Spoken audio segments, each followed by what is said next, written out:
ಆತ್ಮಾವಲೋಕನ ನಿಮ್ಮ ವಾಹಿನಿಯ ಸಮಸ್ತ ಪ್ರೇಕ್ಷಕ ವೃಂದದವರಿಗೆ ಶ್ರೀಹರಿ ಮಾಡುವ ಸ್ವಾಗತ ಸುಸ್ವಾಗತ. ಆತ್ಮೀಯರೇ, ನಮ್ಮ ಇವತ್ತಿನ ಒಂದು ಯಾಂತ್ರಿಕ ಯುಗದಲ್ಲಿ ನಮ್ಮ ಭಾರತದ ದೇಶದ ಒಂದು ಧರ್ಮ, ಒಂದು ಭಾರತ ದೇಶದ ನೆಲೆಯಲ್ಲಿ ನಿಂತಹ ಸಂಸ್ಕೃತಿ ಹಿಂದೆ ಎಲ್ಲ ಆಕ್ರಮಣಕಾರಿಯಾಗಿ ಬಂದು ನಾಶ ಮಾಡಕ್ಕೆ ಪ್ರಯತ್ನಪಟ್ಟರು. ಆದರೆ ಇವತ್ತಿನ ಪೀಳಿಗೆಯಲ್ಲಿ ಒಂದು ಅತಿಯಾಗಿ ಬೆಳೆದಂತಹ ನಾಗರಿಕ ಮನಸ್ಥಿತಿಯಿಂದಾಗಿ ನಮ್ಮ ಮಕ್ಕಳಿನಲ್ಲಿ ಸಂಸ್ಕೃತಿ ಬಗ್ಗೆ, ನಮ್ಮ ಭಾರತೀಯ ಸಂಸ್ಕೃತಿಯ ಬಗ್ಗೆ, ಒಂದು ಸನಾತನ ಒಂದು ಧರ್ಮದ ಬಗ್ಗೆ ಜಿಜ್ಞಾಸನೆ ಹೊರಟೋಗಿದೆ, ಆಚರಣೆನೇ ಹೊರಟೋಗಿದೆ. ಎಲ್ಲಿ ನೋಡಿದ್ರು ಕೂಡ ಹೆಣ್ಮಕ್ಳು ಪ್ಯಾಂಟ್ ಶರ್ಟ್ ಹಾಕೊಂಡು ಮೆರೆಯುವಂಥದ್ದು ಅಥವಾ ಆಧುನಿಕ ಒಂದು ಇದರಲ್ಲಿರೋದನ್ನ ನಾವು ನೋಡ್ಬೋದು. ಇದೆಲ್ಲ ಅದಕ್ಕಿನ್ನ ಮಠಮಾನ್ಯಗಳಲ್ಲಿ ಹೆಚ್ಚು ಒಂದು ರೀತಿ ಏನು ಮಠಮಾನ್ಯಗಳಲ್ಲಾದ್ರೂ ಒಂದು ರೀತಿ ಸಂಸ್ಕೃತಿಯನ್ನು ಉಳಿತಾ ಇದೆ ಅಂತ ನಾವು ನಂಬ್ಕೊಂಡು ಬರ್ತಾ ಇದ್ವಿ. ಮೊನ್ನೆ ನಮ್ಮ ಉಡುಪಿ ಕೃಷ್ಣ ಮಠದಲ್ಲಿ ರಾಜಾಂಗಣದಲ್ಲಿ ಅಂತಂದ್ರೆ ಏಕಾದಶಿ ದಿವಸ ಕಾರ್ಯಕ್ರಮ ಆಯೋಜನೆ ಆಗಿತ್ತು. ಒಂದು ಬಾಲಕಿ ಹರಿಕತೆ ಮಾಡಬೇಕಾದ್ರೆ ಹರಿಕತೆ ನೋಡಿ, ಒಂದು ಮಾಧ್ವ ಸಿದ್ಧಾಂತದ ಮೇಲೆ ತುಂಬಾ ಅಪಾರವಾಗಿ ಭಕ್ತಿ ಇದೆ ಅಂತಂದ್ರೆ ಅದಕ್ಕೆ ಸಂಬಂಧಪಟ್ಟ ಹಾಗೆ ಮಧ್ವಾಚಾರ್ಯರು ಏನ್ ಹೇಳಿದ್ದಾರೆ, ಅವರ ಶಿಷ್ಯಾದಿ ಬಂದಂತ ಆಚಾರ್ಯರುಗಳು ಏನ್ ಹೇಳಿದ್ದಾರೆ ಅದನ್ನ ಇಟ್ಕೊಂಡು ಒಂದು ಹರಿಕತೆ ಮಾಡ್ಬೋದಾಗಿತ್ತು.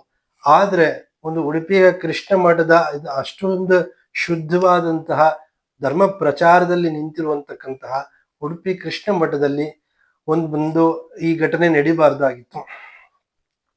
ಶಂಕರಾಚಾರ್ಯರ ಬಗ್ಗೆ ಅಷ್ಟೊಂದು ಕಟುವಾಗಿ ನಿಂದಿಸಿದ್ದು ಒಂದು ತುಂಬಾ ಬೇಜಾರಾಯ್ತು ಮನಸ್ಸಿಗೆ. ಆ ಹುಡುಗಿ ಬಹಳ ಪುಟ್ಟ ವಯಸ್ಸಿಂದ ಆದ್ರಿಂದ ಎಷ್ಟೋ ಜನ ಹೇಳ್ತಾ ಇದ್ದಾರೆ ಅಂತಂದ್ರೆ, ಉದಾಹರಣೆಗೆ ಮಾಲವಿಕಾ ಅವಿನಾಶ್ ಅವರು ಹೇಳ್ತಾ ಇದ್ದಾರೆ, ಆ ಹುಡುಗಿ ಪುಟ್ಟವಳಾಗಿಂದ ಕ್ಷಮೆ ಕೇಳೋದ್ರಲ್ಲಿ ಏನು, ಆ ಹುಡುಗಿ ಕ್ಷಮೆ ಕೇಳೋದಕ್ಕಿನ್ನ ಆ ಹಿಂದೆ ಯಾರು ಹೇಳ್ಸಿದ್ರು ಅವ್ರ ಕ್ಷಮೆ ಕೇಳಬೇಕು ಅಂತ ಹೇಳ್ತಿದ್ದಾರೆ. ನಾನು ಹೇಳ್ತಾ ಇದ್ದೀನಿ, ಈಗ ಒಂದು ಹರಿಕತೆ ಆಗಿರ್ಬೋದು ಅಥವಾ ಇನ್ಯಾವುದೇ ಒಂದು ರೀತಿಯ ನಾನ್ ಮಾಡೋಂಥ ಭಾಷಣ ಕಲೆಗಳೇ ಇರ್ಬೋದು, ಸರಾಗವಾಗಿ ಆ ಮೈಕ್ ಮುಂದೆ ನಿಂತು ಬಂದು ಅಷ್ಟು ಸುಲಭವಾಗಿ ಅಭ್ಯಾಸನೇ ಮಾಡಿಲ್ಲ ಅಂತ ಆದ್ರೆ ಮಾತನಾಡೋದು ಬಹಳ ಕಷ್ಟ. ಆಕೆ ಅಭ್ಯಾಸ ಮಾಡ್ಬೇಕಾರೇನೆ ಆಕೆ ಪೋಷಕರು ತಡಿಬೋದಾಗಿತ್ತು. ಒಂದು ಎರಡನೇದು, ಆ ಹುಡುಗಿ ಹೇಳ್ತಾ ಇರೋದು ಪುಸ್ತಕದಲ್ಲಿ ಆಗಿತ್ತು ಅಂತ. ಆ ಪುಸ್ತಕದ ಆಗಿತ್ತು ಅಂತಂದ್ರೆ ಅದು ಯಾರು ಬರೆದಂತಹ ಪುಸ್ತಕ, ಅದ್ರ ಬಗ್ಗೆ ಒಂದಷ್ಟು ತನಿಖೆ ಆಗ್ಬೇಕು. ಮುಂದೆ ಈ ರೀತಿ ಆಗ್ಬಾರ್ದು. ಯಾಕೆಂತಂದ್ರೆ ಬ್ರಾಹ್ಮಣರ ಸಂಖ್ಯೆನೇ ಇವತ್ತಿನ ದಿವಸ ತುಂಬಾ ಕಮ್ಮಿ ಇದೆ. ಬ್ರಾಹ್ಮಣರು ಅಂತಂದ್ರೆ ತುಂಬಾ ಬೇರೆ ಇತ್ರಾದಿಗಳಿಗೆ ತುಂಬಾ ಒಂದು ರೀತಿಯ ನಮ್ಮನ್ನೆಲ್ಲ ಒಂದು ರೀತಿ ಎನಿಮಿ ತರ ನೋಡ್ತಾರೆ.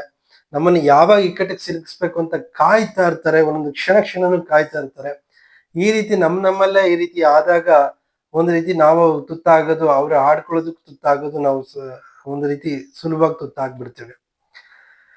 ಒಂದು ಅವತ್ತಿನ ದಿವಸ ಈ ರೀತಿ ಮಾಧ್ವ ಒಂದು ಸಿದ್ಧಾಂತನ ಮಾತನಾಡ್ತಾ ಆ ಒಂದು ಹುಡುಗಿ, ಆಕೆ ಹೆಸರು ನನಗೆ ಗೊತ್ತಿಲ್ಲ, ಹರಿಕತೆ ಮಾಡ್ತಾ ಇರ್ಬೇಕಾದ್ರೆ ಎದುರುಗಡೆ ಕೂತಂತಹ ಆಡಿಯನ್ಸ್ ಯಾಕೆ ಅದನ್ನ ಪ್ರತಿಭಟಿಸ್ಲಿಲ್ಲ? ಆ ವಿಡಿಯೋ ರೆಕಾರ್ಡ್ ಆಗ್ತಿದ್ದಾಗ ರೆಕಾರ್ಡ್ ಆಗ್ಲಿ ಅಂತ ಸುಮ್ಮನಿದ್ರ, ಅಥವಾ ಇದೊಂದು ರೀತಿ ವೈರಲ್ ಆಗ್ಲೇಬೇಕು ಅಂತ ಅವ್ರು ಏನಾರ ಕಾತುರದಿಂದ ಕಾಯ್ತಾ ಕೂತಿದ್ರ? ಈ ರೀತಿ ಎಲ್ಲ ಒಂದು ರೀತಿ ತನಿಖೆಗಳಾಗ್ಲಿ. ಮುಂದೆ ಈ ರೀತಿ ಆಗೋದು ಬೇಡ. ಒಂದು ನಾನು ಮೂಲತಃ ಮಾಧ್ವನಾಗಿ ಒಂದು ಶಂಕರಾಚಾರ್ಯರ ಮೇಲೂ ತುಂಬಾ ಒಲವಿಟ್ಕೊಂಡಿದ್ದೇನೆ. ಸಾಕಷ್ಟು ಶಿವನ ದೇವಸ್ಥಾನಕ್ಕೆ ನಾನು ಹೋಗಿ ಬರ್ತೇನೆ, ಸಾಕಷ್ಟು ಮಠಗಳಲ್ಲೆಲ್ಲ ನಾನು ಸುತ್ತಾ ಇರ್ತೀನಿ. ಯಾವುದೇ ರೀತಿ ಕೂಡ ನಾವು ಒಂದು ರೀತಿಯ ಸೋದರ ಅಣ್ಣ ತಮ್ಮಂದ ರೀತಿ ಇರ್ಬೇಕೆ ವಿನಃ ಈ ರೀತಿ ನಮ್ಮಲ್ಲೇ ಕಚ್ಚಾಟ ಸರಿ ಇಲ್ಲ. ಇನ್ನು ಅಯ್ಯಂಗಾರಿಗಳಲ್ಲಿ ಹೋದ್ರೆ ಅವ್ರ ಶಿವನ್ ಮೇಲೆ ಒಂಚೂರು ಎಲ್ಲಷ್ಟು ಭಕ್ತಿ ಇಲ್ಲ. ಅವರ ಆಚಾರ್ಯರು ಯಾವ್ದೋ ಒಂದು ಕಾಲದಲ್ಲಿ ಶಿವನ್ನ ವಿರೋಧಿಸಿದ್ರು ಅಂತಂದ್ರೆ ಅವ್ರಿಗೆ ಬಂದಂತ ಎಲ್ಲರೂ ಕೂಡ ಶಿವ ಅಂದ್ರೆ ಅವ್ರಿಗೆ ಆಗೋದೇ ಇಲ್ಲ. ಅಯ್ಯಂಗಾರಗಳನ್ನು ಕೂಡ ಈಶ್ವರ ದೇವಸ್ಥಾನದಲ್ಲಿ ಕರೆತರೋ ಪ್ರಯತ್ನ ನಾವು ಮಾಡ್ತಾ ಇದ್ದೀವಿ. ಒಂದು ಇವತ್ತಿನ ಸಮಾಜದಲ್ಲಿ ಬ್ರಾಹ್ಮಣರು ಅಂತಂದ್ರೆ ಎಲ್ಲರೂ ಕೂಡ ತಾತ್ಸಾರದಿಂದ ನೋಡ್ತಾರೆ. ಬಹಳ ವಿರೋಧಗಳನ್ನ ವ್ಯಕ್ತಪಡಿಸ್ತಾರೆ. ಆ ಆ ಈ ನಮ್ಮ ಸಂಖ್ಯೆ ಇರೋದು ಕಮ್ಮಿ. ಲೌಕಿಕವಾಗಿ ಹೇಳೋದು ಅಂತಂದ್ರೆ ಬ್ರಾಹ್ಮಣರ ಭೂಮಿ ಅಂತೂ ಕಿತ್ಕೋತಾ ಇದ್ದಾರೆ ಒಂದ್ ಕಡೆಯಿಂದ. ಬೇರೆಯವ್ರು ಕಿತ್ಕೊಳ್ಳೋದು ಅನ್ನೋದಕ್ಕಿಂತ ನಮ್ಮಲ್ಲೇನೆ ಬ್ರಾಹ್ಮಣರ ಶ್ರೀಮಂತರುಗಳು ತಮ್ಮ ಆಸ್ತಿನ ಮಾರ್ಬೇಕಾದ್ರೆ ಬ್ರಾಹ್ಮಣರಿಗೆ ಮಾರ್ತಾ ಇಲ್ಲ, ಇನ್ಯಾವುದೋ ಹೊರಗಿನವ್ರು ಕರ್ಕೊಂಬಂದ್ ಮಾರ್ತಾ ಇದ್ದಾರೆ. ಈ ಕಾರಣಗಳಿಂದಾಗಿ ಬ್ರಾಹ್ಮಣರ ಆಸ್ತಿಗಳು ನಾಶ ಆಗ್ತಾ ಇದೆ. ಒಂದು ಇನ್ನೊಂದ್ ಕಡೆ ಬಂತು ಅಂತಂದ್ರೆ ಇವತ್ತಿನ ಆ ಬಿಡಿ, ಆ ಕಾಲದಲ್ಲಿ ಸರ್ಕಾರಿ ಕಚೇರಿಗಳಲ್ಲಿ ಸಾಕಷ್ಟು ಜನ ಬ್ರಾಹ್ಮಣರು ಇರ್ತಾ ಇದ್ರು. ಇವತ್ತಿನ ಸರ್ಕಾರಿ ಕಚೇರಿ ಬಿಡಿ, ಖಾಸಗಿ ಕಚೇರಿಗಳಲ್ಲೇನೆ ನಮ್ಮ ಸುತ್ತಮುತ್ತಗಳ ಜನ ಹೇಗೆ ಅಂತ ಹೊಲಸು ಮಾತಾಡೋರೇ ಹೆಚ್ಚಾಗಿದ್ದಾರೆ ವಿನಃ ಒಂದು ಶುದ್ಧವಾದಂತಹ ಕನ್ನಡ ಮಾತನಾಡೋರೇ ಎಲ್ಲೂ ಸಿಗ್ತಾ ಇಲ್ಲ. ಒಬ್ಬ ಮ್ಯಾನೇಜರು ಕೂಡ ಹಾಗೆ ಮಾತಾಡ್ತಾರೆ, ಒಬ್ಬ ಸೂಪರ್ವೈಸರ್ ಕೂಡ ಅದೇ ಇದ್ರಲ್ಲಿ ಮಾತಾಡ್ತಾರೆ. ಅಂತಂದ್ರೆ ಏನು, ನಾವು ಸಮಾಜದಲ್ಲಿ ಬ್ರಾಹ್ಮಣರ ತಿಳ್ಕೊ ಅಷ್ಟು ಶುದ್ಧವಾಗಿರುವಂತ ಋಷಿ ಪರಂಪರೆಯಾಗಿ ಬಂದಂತಹ ರಕ್ತ ಸಂಜಾತರನ್ನ ನೋಡಕ್ಕೆ ಸಿಗ್ತಾನೆ ಇಲ್ಲ ಇವತ್ತಿನ ಒಂದು ಸಮಾಜದಲ್ಲಿ ಅಂತ ನಾವು ಹೇಳಕ್ ಇಷ್ಟಪಡ್ತೇನೆ.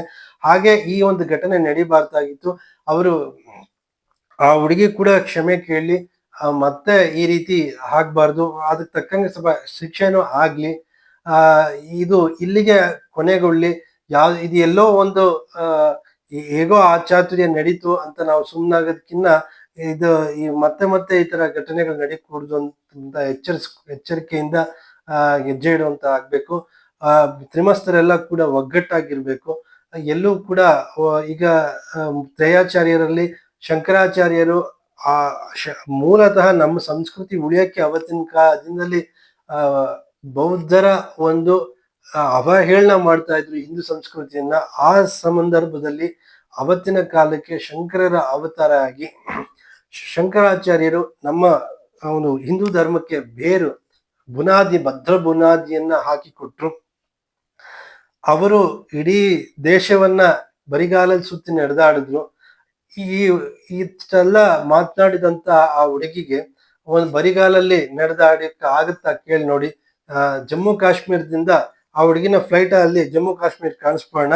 ಜಮ್ಮು ಕಾಶ್ಮೀರದಿಂದ ಹಿಡಿದು ಕನ್ಯಾಕುಮಾರಿಯವರೆಗೆ ಆ ಹುಡುಗಿ ಬರಿಗಾಲಲ್ಲಿ ನಡ್ಕೊಂಬರಕ್ ಆಗುತ್ತಾ ನೋಡೋಣ. ಏನ್ ಹೇಳ್ತೀರಾ? ನಮಸ್ಕಾರ.